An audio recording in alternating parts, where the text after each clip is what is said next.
கண்ணியம் நிறைந்த அல்லாஹ்வின் நல்லடியார்களே, இன்று நாம் 6வது சூரை அன்ஆம் முழுமையாக ஓதி முடித்தோம். இந்த சூரை அன்ஆம் ஒரு நபர் உண்மையான கடவுள் யாரு,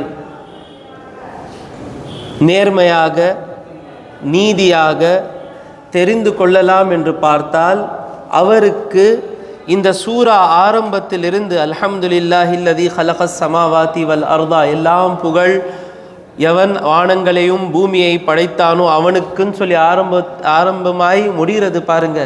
ஒருவர் குர்ஆனை எடுத்து யார் உண்மையான கடவுள் என்று இந்த சூராவை ஓதினால் இன்ஷா அல்லாஹ் அல்லாஹ் தான் அந்த கடவுள் என்று உறுதியாகிவிடும். எந்த ஒரு சந்தேகமும் இல்லை. ஒவ்வொரு வசனம் அந்த மக்காவுடைய முஷ்ரிக்கீன்களுக்கு எந்தெந்த சந்தேகங்கள் இருந்ததோ, பெரிய சந்தேகம் சின்ன சந்தேகம் எல்லா சந்தேகங்களுக்கு பதில் இருக்கு. நாம குர்ஆன் எடுக்கிறதில்லை, படிக்கிறதில்லை, தஃப்சீரில் உட்கார்றதில்லை. பல வசனங்கள் எது எடுக்கணும் எது விடணும்னு தெரியல. சரி, இப்ராஹிம் அலைஹிஸ்ஸலாம் வாலிப வயசு, நாலா பக்கம் எல்லாமே ஷிர்க் செஞ்சுட்டு இருக்காங்க. அவருடைய சித்தப்பா, கருத்து வேறுபாடு இருக்கு, அந்த ஆசர் சித்தப்பாவா தந்தையா? இமாம் ஜலாலுத்தீன் சுயூத்தி ரஹமத்துல்லா அலை அவர்களை போன்ற பலர் அந்த இப்ராஹிம் அலைஹிஸ்ஸலாமுடைய தந்தை தாரக் அவர் முஸ்லீமாக இருந்தார். இந்த ஆசர் சித்தப்பா. அப்போ அபின்னு சொல்லி வந்துச்சே, அபுன் என்ற வார்த்தை வந்துச்சே குர்ஆன்ல. சித்தப்பாக்கு கூட அபுன்னு சொல்லுவாங்க. ரசூலுல்லாஹ் ஸல்லல்லாஹு அலைஹி வஸல்லம் அபு தாலிபுக்கு அபு என்று சொல்லியிருக்கிறாரு. அந்த மாதிரி கருத்து வேறுபாடு இருக்குது. இதான் எடுக்கணும் அதான் எடுக்கணும் நான் சொல்லலை. அப்போது சித்தப்பாவே சிலைகளை செய்கின்றவர், அந்த அளவுக்கு நாலா பக்கம் ஷிர்க்கு. இவருடைய பொறுப்பு என்ன? அவங்களுக்கு தௌஹீது புரிய வைக்கணும். இந்த மக்காவாசிங்களுடைய ஷிர்க்கு வேற, நான் ஏற்கனவே சொல்லியிருக்கிறேன். சிலர் ஒரு பொருளை, ஏதாவது ஒரு பொருள் கொடுங்க, ஏதாவது ஒரு பாட்டில் கொடுங்க, ஏதாவது ஒரு பாட்டில், இது அழகாக இருக்கா, இதான் வணங்குவாங்க. ஸ்டீலாக இருக்குல்ல, நீட்டாக இருக்குல்ல, கருப்பாக வேணுமா, கருப்பாக இருக்கணுமா? புரியலையா? நான் சொல்கிறது புரியல. கருப்பாக இருந்தால் தானே நல்லா இருக்கும். சரி,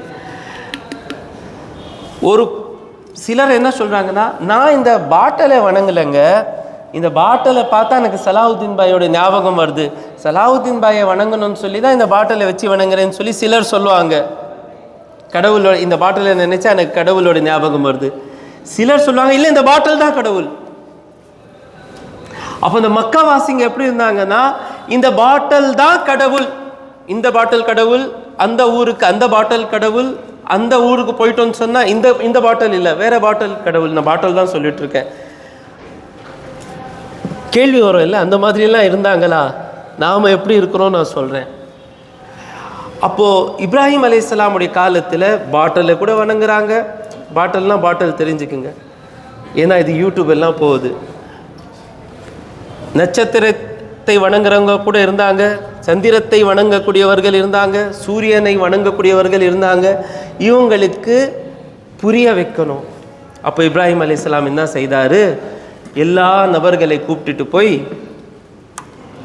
இரவு ஆயிடுச்சு, ஃபலம்மா ஜன்னா அலைஹில் லைலு, அவர் மீது இரவு சூழ்ந்த பொழுது, ரஆ கௌகபா, ஒரு நட்சத்திரத்தை பார்த்தார்.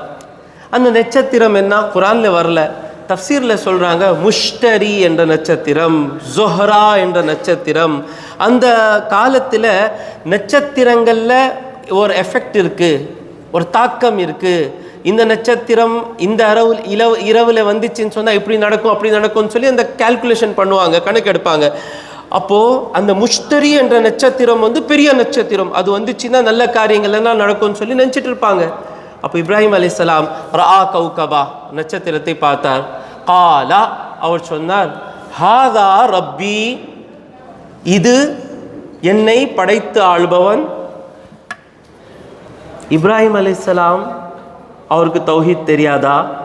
நட்சத்திரம் கடவுள் இல்லைன்னு சொல்லி தெரியாதா? ஒரு பாயிண்ட் வைக்கிறதுக்காக, அவங்களுக்கு புரிய வைக்கிறதுக்காக நீங்கள் என்ன நினைக்கிறீங்க, இதான் கடவுள் சொல்கிறீங்கல்ல, அப்போ இது என்னுடைய படைத்து ஆள்பவனா? அந்த கேள்வி அங்கே இருக்குது. சில பேர் தௌஹீத் தௌஹீத் தௌஹீத் தௌஹீத் சொல்கிறவங்க நபிமார்களை அவமானம் படுத்துறது தான் தௌஹீத் நினச்சிட்டு இருக்காங்க. நபிமார்களை பற்றி குறைவாக பேசினா தான் தௌஹீத் நினச்சிட்டு இருக்காங்க. இல்லைங்க, இப்ராஹிம் அலைஹிஸ்ஸலாமுக்கு அந்த வயசு வரைக்கும் நட்சத்திரம் கடவுள் இல்லைன்னு சொல்லி தெரியல, அதான் சொன்னார் ஹாதா ரப்பி ஃபலம். இதுக்கு பதில் சொல்கிறேன். ஃபலம்மா அஃபலா, எப்போ அது மறைந்ததோ, ஆலா இப்ராஹிம் அலைஹிஸ்ஸலாம் சொன்னார், இன்னி லா உஹிப்புல் ஆஃபிலீன், மறைபவற்றை நான் நேசிக்க மாட்டேன். அந்த ஒரு பாயிண்ட் ப்ரூவ் பண்ணுறார். இந்த முஷ்டரி, இந்த நட்சத்திரம் இதுதான் கடவுளாக இருந்தால் மறையாது. அப்போ இது கடவுள் இருக்குன்னு நினைக்கிறீங்களே, காலையில் இந்த நட்சத்திரம் இல்லையே, அந்த நேரத்தில் இது எல்லாமே நடத்துகின்றவன் யாரு? கடவுள் என்றால் யாரு? மாறக்கூடாது. மாறுகின்றவன் கடவுளாக இருக்க முடியாது. கவனமாக கேளுங்க. இப்போ இந்த பாட்டில் மூடி இல்லாமல் இருக்குது. மூடி இல்லாமல் இருக்குது.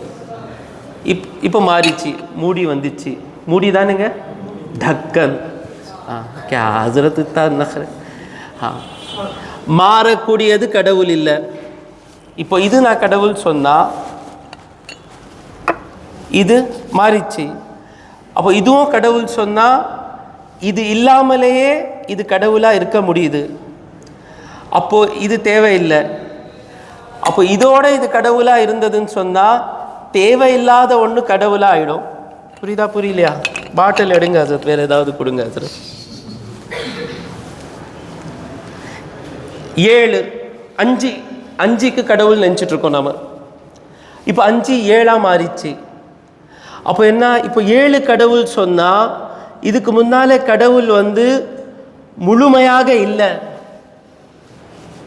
புரியுதா? முழுமையாக இல்லை, இன்கம்ப்ளீட் கடவுள். அப்போ அப்புறமா நெக்ஸ்ட்டு அந்த 7 5ஆக மாறிச்சின்னு சொன்னால் அந்த 2 இருந்தது பாருங்க, அது டெம்பரரி கடவுள். அப்போ கடவுள் இந்த மாதிரி இருக்கக்கூடாது. கடவுள்னா யாரு? மாறவே கூடாது. இந்த விஷயத்தை இப்ராஹிம் அலைஹிஸ்ஸலாம் புரிய வச்சாரு. இவங்க சொல்கிறாங்க பாருங்க, இல்லைங்க இப்ராஹிம் அலைஹிஸ்ஸலாமுக்கே தெரியாமல் இருந்துச்சு, அது மறைஞ்சதுக்கு பிறகு தான் அவருக்கு தெரிஞ்சிச்சா கடவுள் இல்லைன்னு சொல்லி. நான் கேட்குறேன், ஒரு நாள் முன்னால் இப்ராஹிம் அலைஹிஸ்ஸலாம் நட்சத்திரத்தை பார்க்கலையா? டெய்லி தானே பார்த்துட்டு இருந்தாங்க. புதுசாக பார்த்தாங்களா? புரிய வைக்கிறதுக்காக. அதுக்கு பிறகு ஃபலம்மா ரஅல் கமர பாஸிகன், எப்பொழுது அவர் சந்திரத்தை உதிக்கின்றதாக பார்த்தாரோ, கால ஹாதா ரப்பி, இது என்னை படைத்து ஆள்பவனா. ஃபலம்மா அஃபலா, எப்பொழுது அது மறைந்ததோ, காலா இப்ராஹிம் அலைஹிஸ்ஸலாம் சொன்னார், ல இல்லம் யஹ்தினி ரப்பி, என்னை படைத்த ஆள்பவன் எனக்கு வழிகாட்டவில்லை என்றால் லகூனன்னா, நிச்சயமாக நான் ஆகிவிடுவேன், மினல் கௌமி ضالين, வழி தவறி போனவர்களுடன் ஆயிடுவேன். அப்போ என்ன சொல்றாரு? இந்த மாதிரி மறைகின்றவர்களை நீங்கள் வணங்குனீங்கன்னு சொன்னால் அது வழி தவறி போறது, நான் உங்களில் சேர்ந்தவன் இல்லை. ஃபலம்மா ரா ஷம்ஸ பாஸிகத்தன், எப்பொழுது அவர் சூரியனை உதயம் ஆகின்ற சூரியன் உதயம் என்னங்க அதெல்லாம் தெரியாதா தமிழ்நாட்டுக்காரங்களுக்கு? உதயம் ஆகின்ற உதய ரைசிங் சன் பார்த்தாரோ, கால ஹாதா ரப்பி, இது என்னை படைத்து ஆள்பவனா, ஹாதா அக்பர், இது மிக பெருசா இருக்கிறது. ஃபலம்மா அஃபலத், எப்போ அது மறைஞ்சதோ, ஃபலம்மா அஃபலத் காலையா கௌமி, என்னுடைய கூட்டத்தினர்களே, இன்னி பரீஉம் மிம்மா துஷ்ரிகூன், நீங்கள் எது கொண்டு இணை வைக்கிறீர்களோ அதை நீங்கியவனாக நான் இருக்கின்றேன்.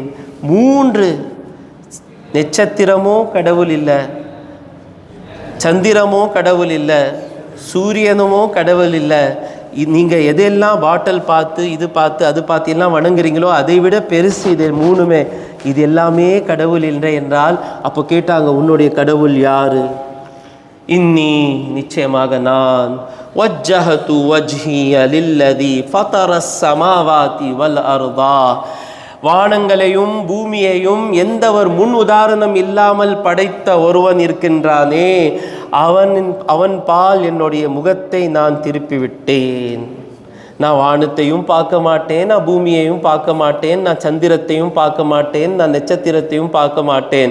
கடவுள் என்று வந்தால் இதை அனைத்தும் படைத்தவனை தான் நான் பார்ப்பேன். இன்னி வஜ்ஜஹது வஜ்ஹிய லில்லதி ஃபதரஸ் ஸமாவாதி வல் அர்தா ஹனீஃபா, அவன் பால் சாஞ்சி.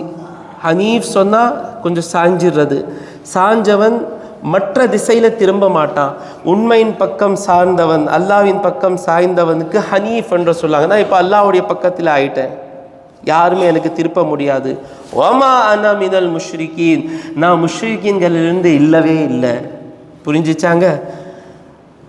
அதுக்காக தான் ஒருவரை புரிய வைக்கணும்னு சொன்னால் இதுவும் கடவுள் இல்லை, அதுவும் கடவுள் இல்லை, அதுவும் இல்லைன்னு சொல்லி ஆயிடுச்சு.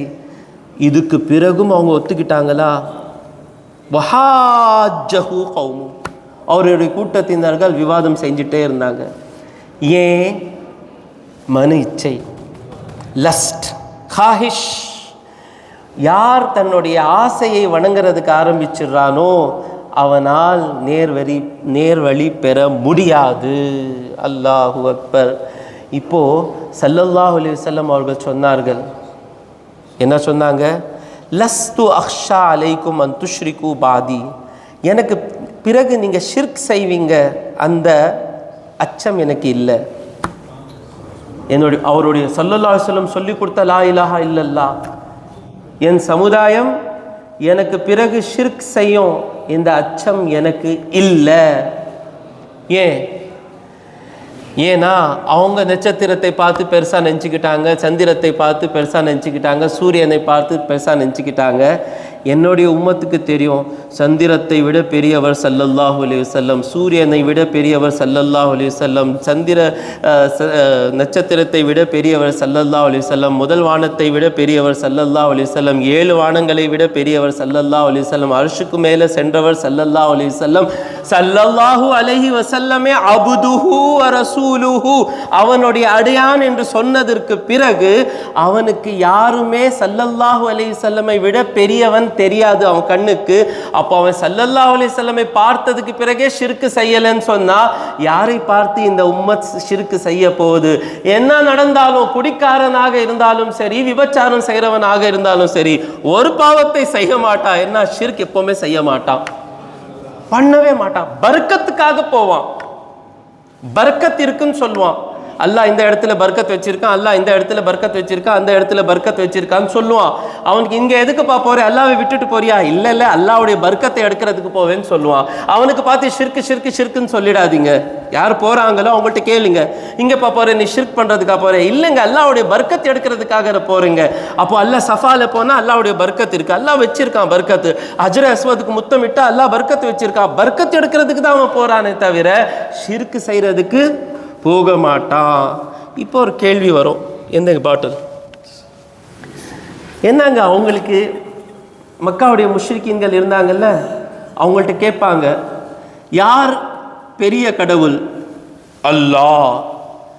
அப்போ இது பாட்டலுக்கு எதுக்கு வணங்குறீங்கன்னு சொன்னால், இல்லை பாட்டல் சின்ன கடவுள், பாட்டல் கையில் தான் எல்லாமே இருக்குல்ல. நமக்கு சிரிப்பாக வருது இல்லை? நாம் என்ன பண்ணிகிட்ருக்கோம்? 1 லட்சம் ரூபாய் கையில் கொடுத்தா அல்லாஹ்க்கு மாறு செய்கிறோம்ல. லஞ்சம் வாங்குறவங்க லஞ்சம் வாங்குகிற நேரத்தில் லஞ்சம் வாங்கினா அல்லாஹ்க்கு நம்ம மாறு செய்கிறோம். அல்லாஹ்க்கு மாறு செஞ்சால் செய்யலாம், அந்த காசு தான் எனக்கு வேணும்னு சொன்னால் நமக்கு கூட அந்த காசு சின்ன பாட்டிலாக தான் இருக்குது. யாரெல்லாம் காசுக்காக ஹராமான செயல் செய்கிறாங்களோ, செத்துப்போன ஆடு அறுத்து விற்கிறாங்க. யாராவது இருக்காங்களா? இல்லை, அப்படி விற்றவங்க இல்லை. செத்து போன ஆடு செத்துச்சு, என்ன பண்ணலாம்? நான் கஸ்டமருக்கு கொடுத்துட்றேன், அஸ்தக்ஃபிருல்லா. அந்த ஆடோட விலை என்னங்க? 8000 ரூபா, 10,000 ரூபா. 8,000 ரூபாய் 10,000 ரூபாய் சின்ன பாட்டில் தான் ஆகுது அவனுக்கு. அந்த 10,000 ரூபாய்க்காக அவன் அல்லாஹ்வை விட்டுறான்ல, அதே மாதிரி தான் அவங்க அந்த பாட்டிலுக்காக அல்லாஹ்வை விட்டுட்டாங்க. எது நடந்தாலும் குறிப்பாக பணமுடைய விஷயத்தில் 1 லட்சம் ரூபாய் நஷ்டம் ஆனாலும் சரி, 10 லட்சம் ரூபாய் நஷ்டம் ஆனாலும் சரி, ஒரு வீடு போனாலும் சரி, அல்லாஹ்க்கு நான் மாறு செய்ய மாட்டேன். ஏனென்றால் எனக்கு படைத்து ஆள்பவன், எனக்கு உணவளிக்கக்கூடியவன் அல்லாஹ் தான். இந்த பணம் இல்லை என்று இருந்தால்தான் உண்மையான தௌஹீத்வாதி. புரியுதா? அப்படி இருந்தா பிரச்சனை என்னன்னு சொன்னா, அல்லாஹ் தான் ஒவ்வொரு நிமிடமும் அல்லாஹ் தான் கொடுத்துட்டு இருக்கிறான். கண்ணுக்கு தெரியறதில்ல, பொறுமை இல்லை. குழந்தை கேட்கும்ல, ஐஸ் ஹோனா ஐஸ் ஹோனா ஐஸ் ஹோனா ஐஸ் ஹோனா ஐஸ் ஹோனா. அப்பா சொல்ல கொஞ்சம் வெயிட் பண்ணுப்பா, கொஞ்சம் வெயிட், எப்போ கொடுக்கணும் எனக்கு தெரியும்ப்பா, கொஞ்சம் வெயிட் பண்ணுன்னு சொன்னால் குழந்தை என்ன பண்ணும்? இப்போ வேணும் இப்போ வேணும் இப்போ வேணும்னு சொல்லி அப்பாவை விட்டுட்டு போயிடும்ல. அந்த மாதிரி தான் நம்முடைய நிலைமை. நமக்கு எது தேவையோ அல்லாஹ் கொடுத்துட்டு தான் இருக்கிறான். நான் முதல் பயானில் நான் சொன்னேன்ல, ஒரு பையன் வேலையை விட்டுட்டார் சொல்லி, அடுத்த நாளே அவர் வந்தார் என்கிட்ட. இங்கே தான் உட்காந்துட்டு இருக்காரு. வேணாம், உங்களுக்கு தெரியக்கூடாது, அவருடைய நன்மை அவருக்கும் அல்லாஹ்கிட்ட இருக்கட்டும். சொன்னார், ஹஸ்ரத் எனக்கு ஹெச்ஆரில் கூப்பிட்டு சொன்னாங்க, உனக்கு மட்டும் பர்மிஷன் கொடுக்குறோம், போய் தொழுதுட்டு வான்னு சொல்லி. அவங்களுடைய உள்ளங்களும் அல்லாஹ்வுடைய கையில் தாங்க இருந்துச்சு. இந்த வாலிப வயசில் அவனுக்கு அல்லாஹ் அவ்வளோ பெரிய இம்திஹான், ஒரு சோதனையை கொடுத்தா, வெற்றியாக ஜெயிச்சான் அந்த பையன். வேலையும் கிடைச்சிச்சு, அல்லாஹ்வுடைய பொருத்தமும் கிடைச்சிச்சு, தௌஹீதும் இன்னும் பலமாயிடுச்சு. அவன் செய்த காரியம் அல்லாஹ்வுக்கு எந்த அளவுக்கு பிரியமாக இருக்கிறதுன்னு சொன்னால், அக்பரி பள்ளிவாசலில் என் வாயால் உங்களுக்கு அல்லாஹ் கேட்க வைக்கிறான். இது அல்லாஹ் கொடுக்குற கண்ணியம். எது நாம் கேட்டோமோ அதன் மீது அமல் செய்வதற்கு அல்லாஹ் தௌஃபீக் கொடுப்பானாக. வாஹிரு தாவானா அல்ஹம்துலில்லாஹி ரப்பில் ஆலமீன்.